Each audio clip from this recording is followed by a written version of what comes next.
Сәлеметсіңдер ме балалар? Қазақ тілі сабағын бастаймыз. 66-шы сабақ. Антоним дегеніміз не? Бүгінгі сабақта антоним сөздерді ажыратып, мағынасын түсінесің. 7-ші жаттығу. Өлеңді оқы. Тапсам деймін уақыт. Ерте тұрып аламда, әрлі-берлі жүгірем. Сосын тұра қаламда, оңға, солға бүгілем.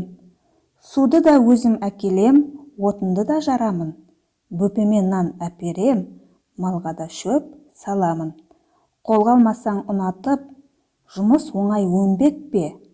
Тапсам деймін уақыт, спортқа да еңбекке. Өлең не туралы екен? Дұрыс, өлең уақыт туралы екен.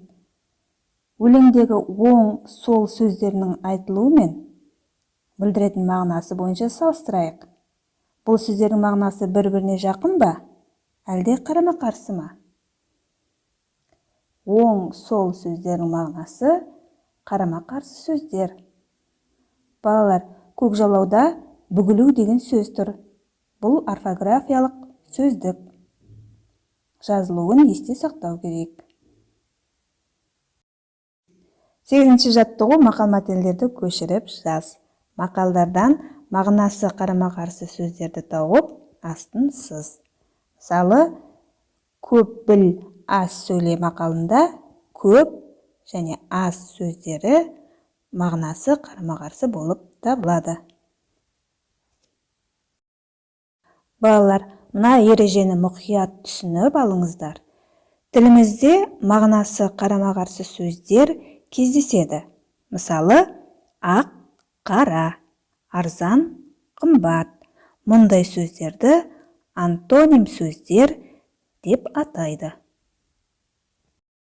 9-ші жаттығу антоним сөздерді бір-бірімен сәйкестендіріп көрейік.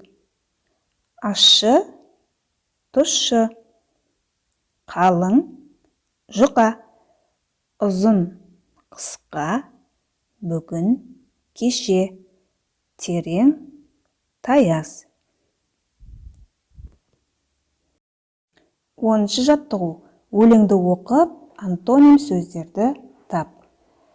Күндіз де көреді, түнде де көреді. Жәнібек киноға жанын да береді. Ал енді қараңыз, азыпты балаң жүз, әйнексіз көрмейді, әлжуаз баламыз. Балалар, қалай ойлайсың? Баланың көзі неліктен нашар көретін болды?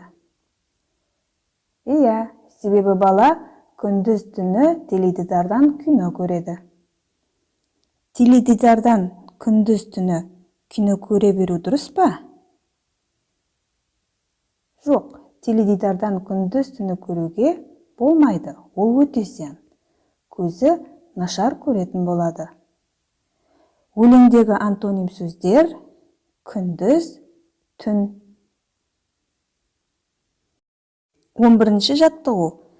Бос төргөздерге олардың тұсындағы сөздің мағынасына қарама-қарсы сөздер тауып жаз. Ескі, жаңа, жақсы, жаман, жарық, қараңғы.